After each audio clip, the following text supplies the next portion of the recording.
Well, hello, wealthy women. It is Coach Tamara here with such a beautiful success story interview for you today.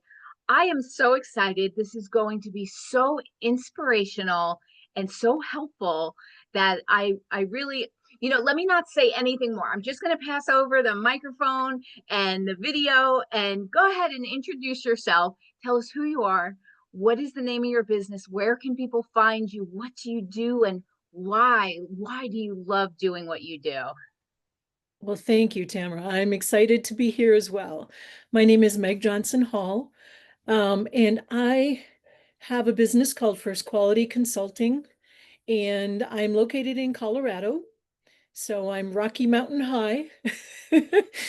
And I started this business a little over a year ago after working in healthcare for about 40 years, 41 years. And I'm a nurse by trade. And so worked in nursing and then moved into leadership and management. And the last probably half of my career, what I loved most was mentoring people, coaching people, and also helping to redesign healthcare delivery, especially in the ambulatory care environments, because it's when really, in order to retain staff and in order to get really good staff and provide quality care, we need to allow everyone to function at the top of their scope instead of having nurses doing paperwork and filing and those kinds of things. We need them to do patient education and assessments and plans and all that.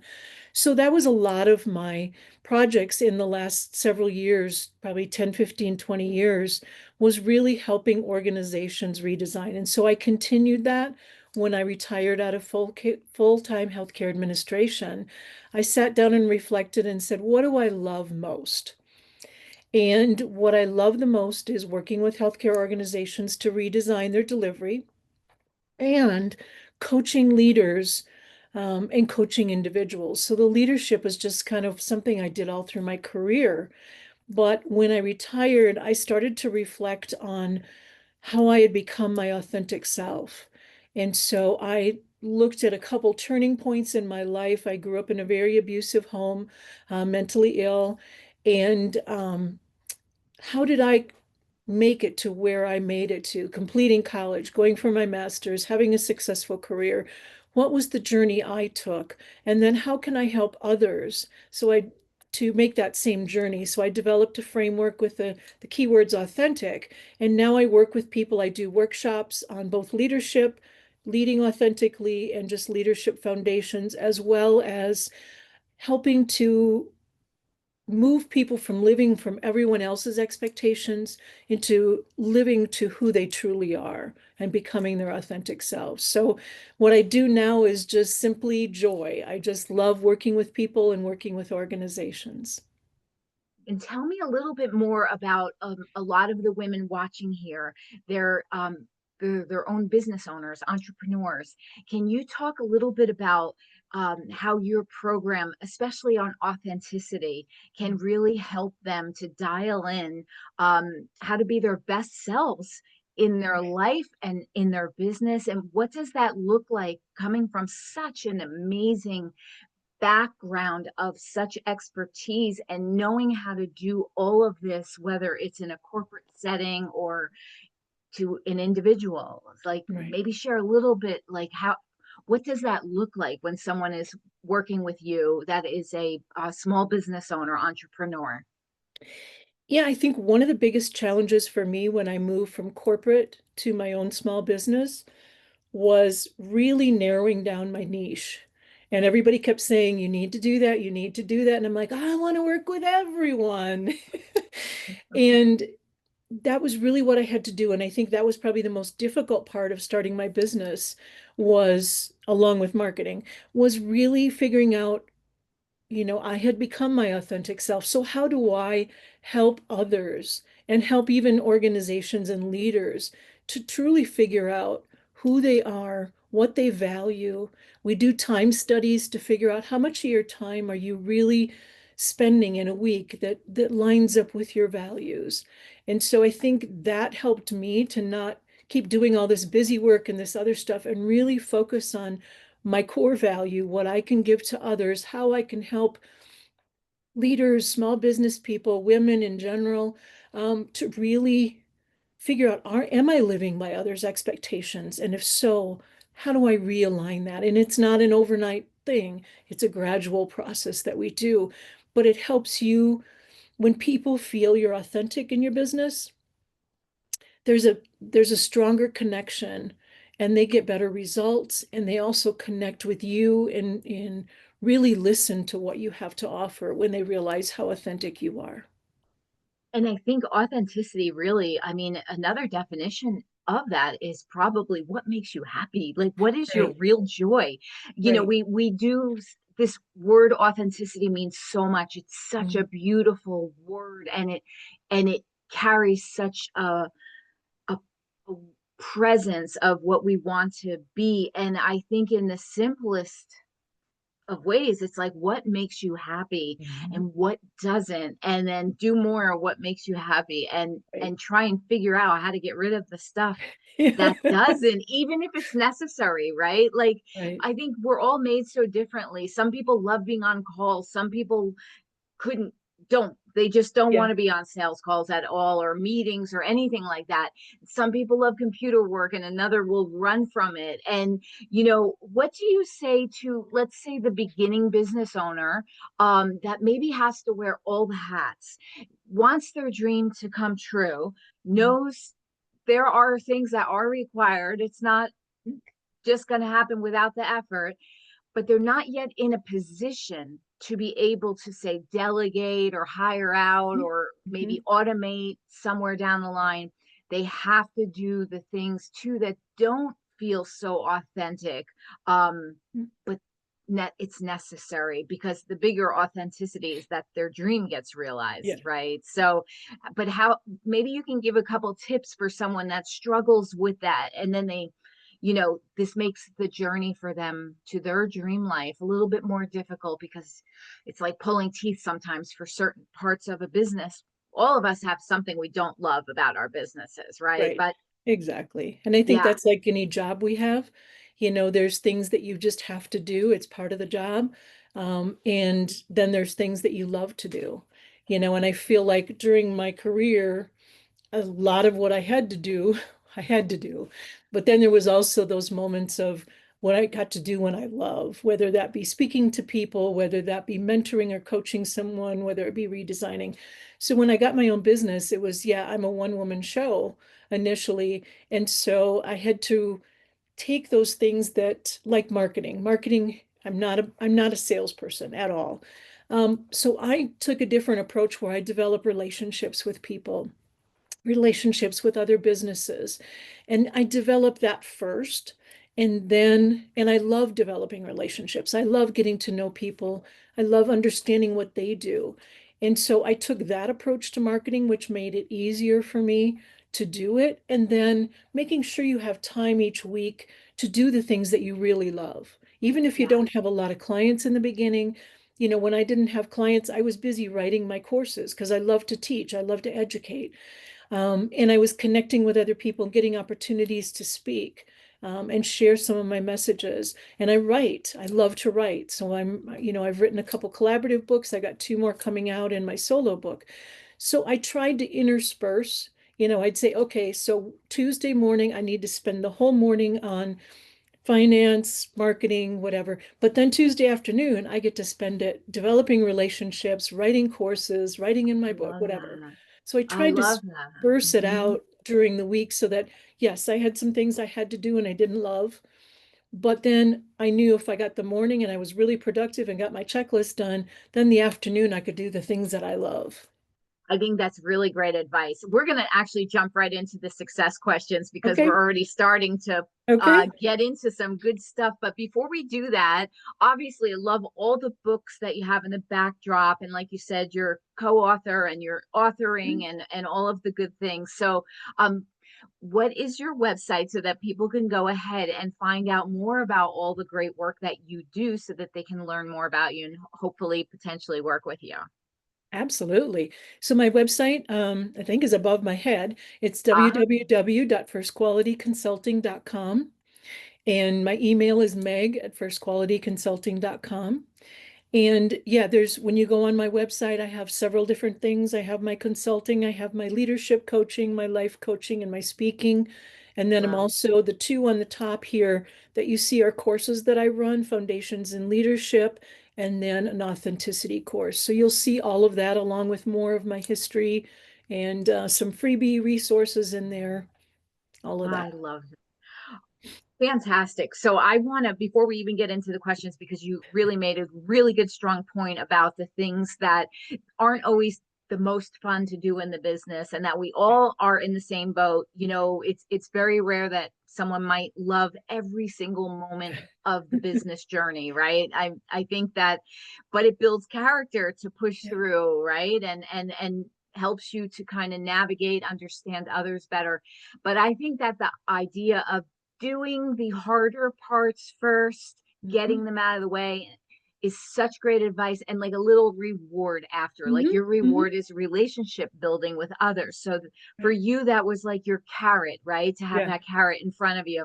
And I think that's really important because quite often we tend to procrastinate and put off the things that we really don't want to do. And the problem with that is it just really pulls the whole energy out the Hmm. longer you wait. And so the idea of getting it done and getting it over with, I know we've all heard this advice before, but I don't necessarily think we all take it. And it's Hmm. just a really good reminder that for all the women listening, you're not alone. There's Hmm. parts of this business that are tough on me, Meg, all business owners. And if possible, find a way to reward it. Find also a way to reframe it. I also like what you were saying, Meg, about marketing is not exactly your style with the whole sales side, but you found a different way to kind of reinvent that, and we're still marketing. So Right. what I captured from this is if you have something in your business that you don't like, try and reframe it. Hmm. Definitely try and get it done sooner than later because it will haunt you. It will not, it'll be like that little thing on your, it's going to, Yes. Sitting on your it's not, shoulder. yes, exactly. Get freedom. We want freedom, right? Part of freedom is doing the things as quickly as possible that we don't want to do.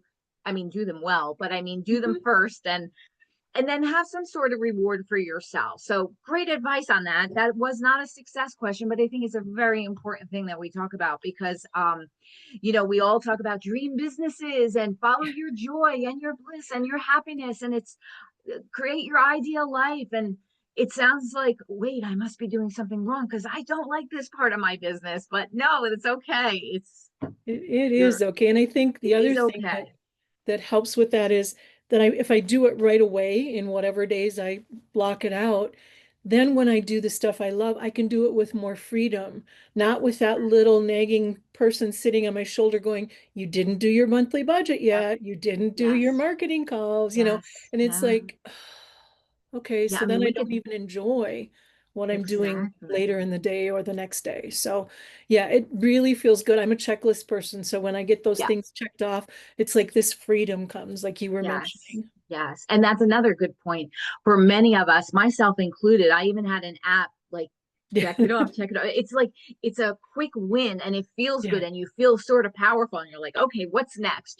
So Yep. for those of you that like to write out to-do lists or have Hmm. checklists, whether it's an app or paper and pen, do it because it does keep you on track. Those it really does. It's helpful. Yeah. Okay, so we're going to get right into the Okay. questions. And this is really very inspiring for many of the women that are growing their businesses or considering to grow their businesses. And they just feel like somehow everybody else can do it easily and they're having trouble. And then this is kind of that reminder to let them know that they're not they're not alone. We all have Hmm. had our road to success, and it's always in process, in my opinion. Right? We're always Right. growing. Right. So, okay. First question: if you could choose only one answer, what would be the number one way that you would encourage others to build their business? Mm. I would say focus your niche around what brings you joy and what you've gotten feedback that you're just really good at. So starting there, and then, we all have to pivot. So I just finished a pivot myself, and know that it's okay. Even if you start out Yes. with that biggest joy, know that it's okay to reassess, every 6 months or every year and do a pivot. Perfect. I love that. That's good advice.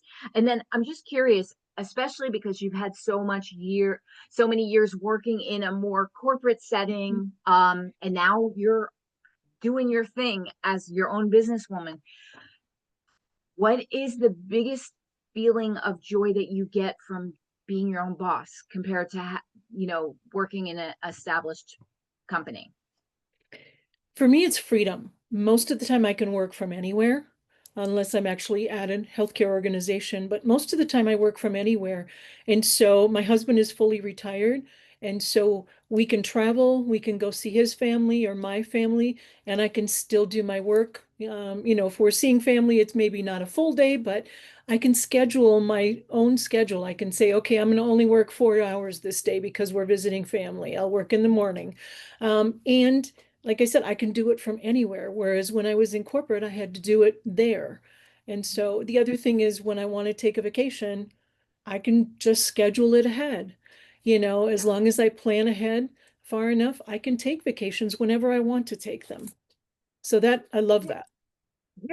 And I love that too. And I think that I have a couple questions that aren't actually on here because I think you have such a great, um, two different worlds that you've lived and what you're living now, and can really make a great comparison.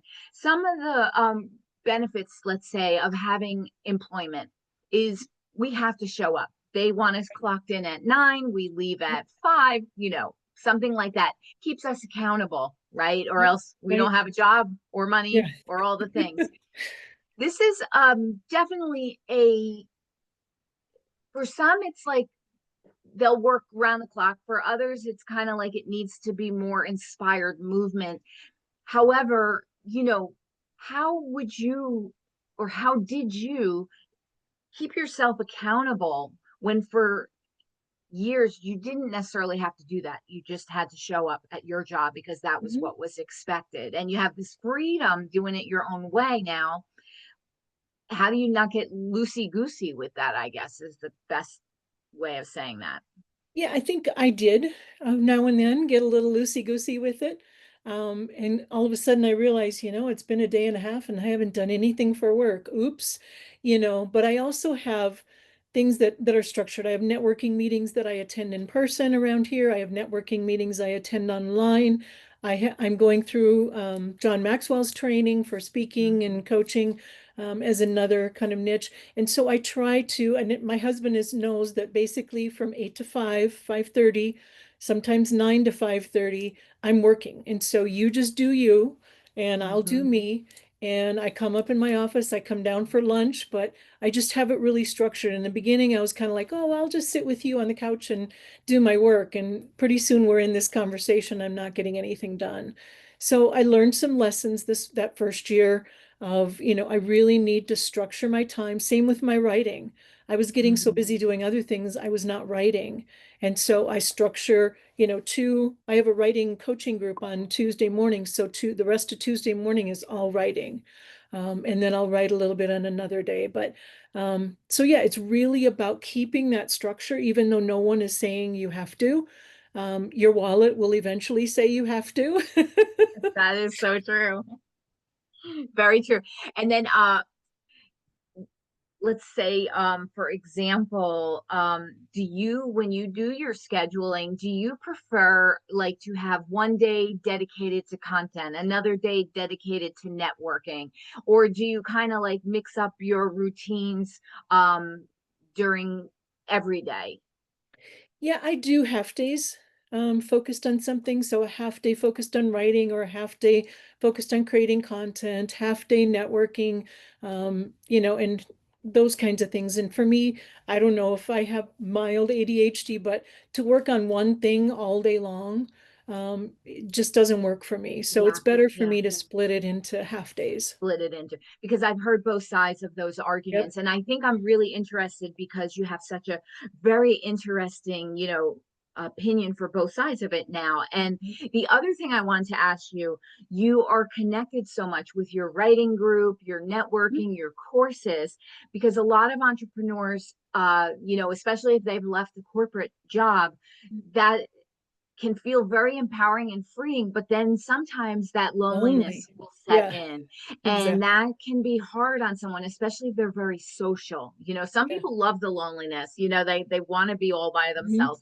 But the majority, especially that I'm aware of, they struggle a little with that. So have you found like joining these groups and so forth to kind of fill that void that you used to have when you worked in a physical location with other people?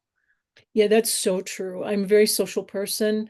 I love interacting with people. I love interacting with people on the screen, but there's something special about interacting in person.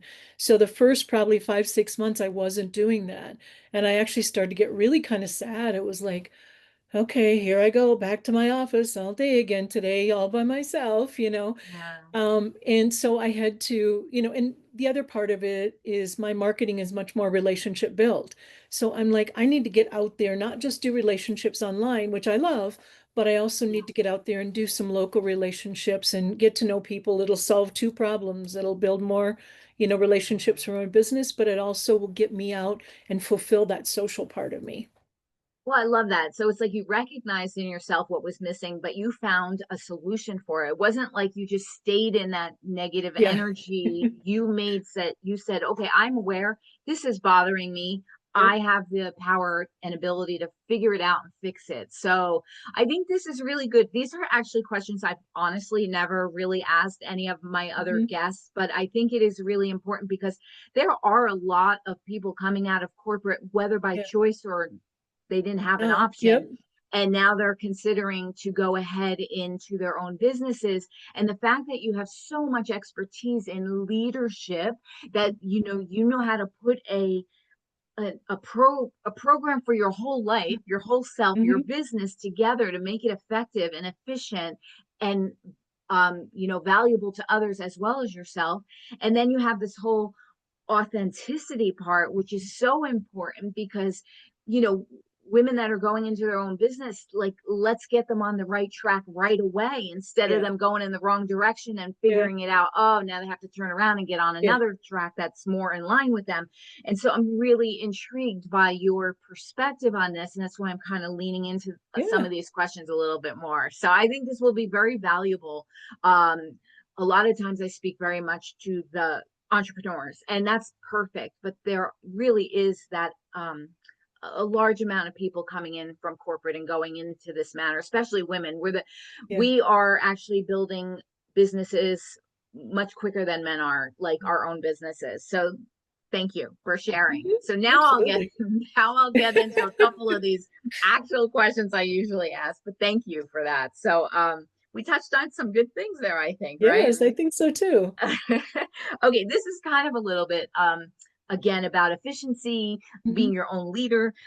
What empowering routines, I call them wealthy woman habits, do you follow each and every day? And if you miss a day, you feel like I'm off, like my day's not as great as it could have been because I missed whatever. Yeah, I would say two or three main ones. One is meditating in the morning.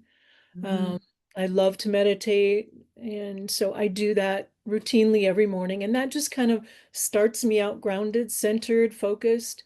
Um, The other thing is making sure that I'm getting good nutrition through the day. So taking, when I worked in corporate America, it was meetings from 7 a.m. to 6 p.m. and then you started working.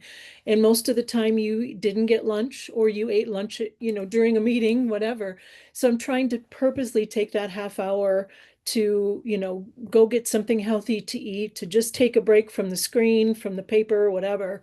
And then the other piece is exercising. So every day I do something, whether it's yoga, whether it's going for a walk, whether it's going to the gym to do some strength training. And that one, I think that one and meditation are probably the ones that I notice the most. If I skip it, it's Yeah. like, oh, Yes, yes, I agree. I agree with you. For me as well, I'm a big nature walk person. Hmm. And I split my time between California and Europe. And of course, for California, it's pretty much like every day is a perfect day to walk, Yeah. especially around the beach. And sometimes in Europe, you have the storms and the rain and the Yep. wind. And I'm like, and to be quite honest with you, it's been like that the last couple days. I mean, sheets and sheets of rain and gusts of wind where it wasn't about like me, like, being a little bit of a baby and not Hmm. dealing with the weather. I Hmm. mean, it was that bad. And I finally got out today and my entire personality just lifted. And Yeah, so, you exactly. know, and that is only going to make us be better business owners, better people, have better relationships. And so I think absolutely. And everything you said, I love too. I love meditating and, and all of those things. They really set you up for a good forward movement, Yeah, for the rest of your day. I Okay, agree. another question is how do you deal with fear and doubt, especially in the beginning when it came to going online and in a visible in getting yourself out there, whether it was Facebook lives or something. And this, of course, I'm sure was also something interesting when you made your transition from corporate. How did that happen that you overcame those initial butterflies, let's call them? Yeah, I mean, initially, so doing things just like this or, talking in an online meeting or a networking meeting was no problem. My struggle was two things. One was going on video by myself. Hmm. And I was just so self-critical and still struggle with a little bit of that. The other one is going out in person in the community to these network things and saying what I say. So I really struggle with my elevator pitch. And so I could go on for 2 hours and tell you about what I do, but when I have to do it in 15 to 30 seconds, it's a bigger struggle for me. But someone that I met actually in a networking group where I went on said, focus one thing a month. So when you come to the group, talk about, like this last month, I said, if you know women over 35 who feel like they're living for others' expectations, I've got a solution for them. And so that was such a powerful moment for me. So being open to feedback from others and sharing your struggle, because a lot of people have those same struggles. Yes, I that's really actually a really great point. I think one of the best things that I've seen switch is in the very beginning. I mean, the beginning for me, when I noticed it, at least, when I was first coming online, everything was perfection and Yeah. polished, and you had to look like a supermodel. And then, if you're sort of like, you know, maybe not a supermodel, you're like, okay, well, I should lose weight first, get my hair done, whiten my teeth, wear the right clothes before I should show up. And then, thank the Lord that that has changed. Now, it goes right in line with what you teach is that authenticity, the ability to show up, make mistakes, not look Mhm. perfect, whether you, no matter what, this is what resonates with people because It this is. is the normal life of normal days for most people, and when they see others um not being so perfect, it gives them Mhm. that permission to just say, okay, I can do this. And it Yeah. just is, it's endearing, is what it is. Nobody wants to be like, no one like, they think they needed to be like that perfection, and then it turns out no, nobody really wants that, because it's not relatable. And even in the very beginning, for example, when I did my very first success story interview, Mhm. recorded it, there was a little lag time at the end, and putting the glasses on, and how do I shut this off, and I'm like, oh my goodness, I can't have that on there. That's like imperfect. And I remember it was very confusing how to, in the beginning, how to clip it and make it better. Mhm. I think I probably I mean, wasn't wasted, it was learning, but it had to be over an hour, 20 minutes that I was frustrated trying to figure out how to make it perfect, right? Yeah. And then I realized this, I'm not doing that anymore. No, I don't care. And I don't mean it in a like Right. unprofessional way, Right. but my message or the message of the person that I'm speaking to matters more than the last, I don't know, 6 seconds that it Right. looks, and I let it go. And no one's ever called me on it and said, Right. oh, I have one of the most popular podcasts with all of the things or videos Mhm. and everything like that. So I'm not worrying about it. And I think that that permission to be perfectly imperfect is Right. a very important thing. So I Yep. love Let that. it go. Like you said, just let it go. Let it go. Exactly. Okay, one other question I have for you. Um, and you spoke about niche and everything like that, but I want to talk a little bit deeper about like the soul's purpose. Some women, they just know, they let's just say they know they don't want to do a corporate regular job. Mm. They want to be their own business owner. They're confused. They don't exactly know, what is that, what am I here to do, serve, be? And they wanted to really resonate with their whole heart and soul, but Mhm. they don't know exactly where to start. What would Mhm. be your suggestion for them to kind of like start to really kind of connect in a very soulful manner to get a clear understanding of what their mission is meant to be for them? Right. Yeah, I think that's a really good point. And, I again went through that too.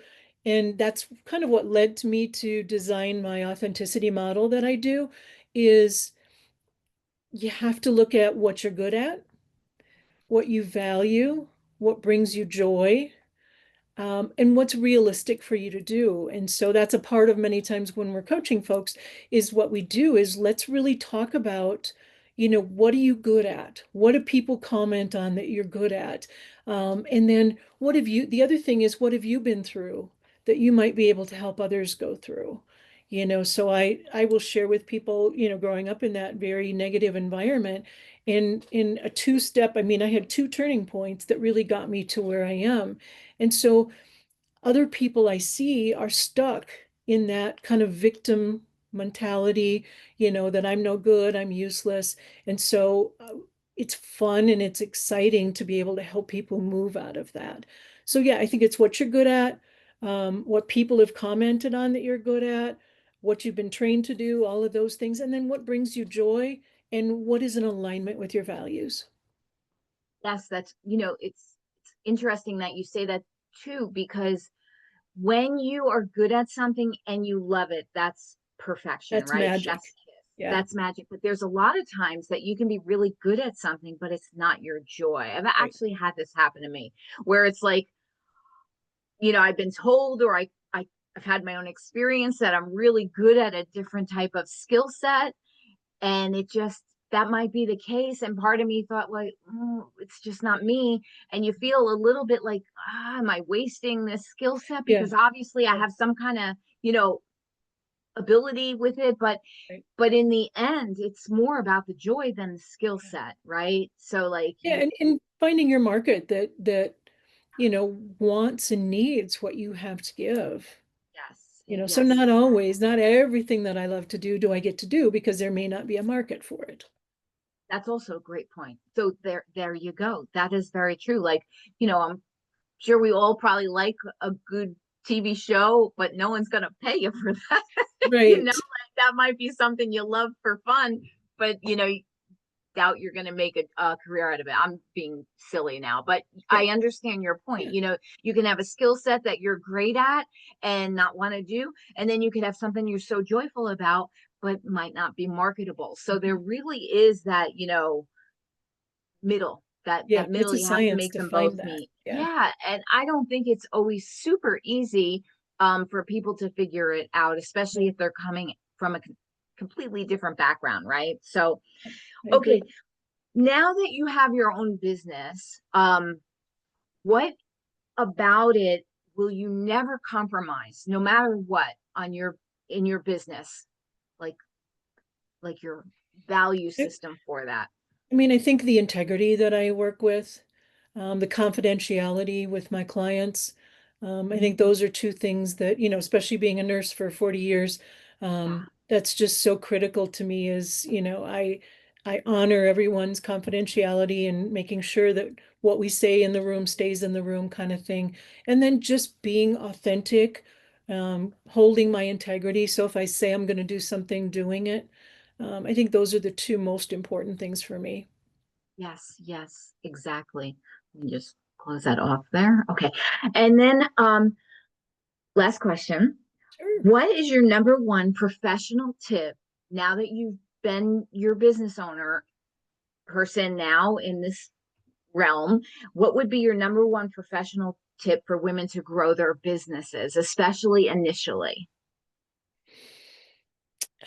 I think it's that initial process of really honing in, at least initially, on what you think your product is and your niche is, Mhm. and then being open to reassess that, and because I was going to focus only on healthcare consulting.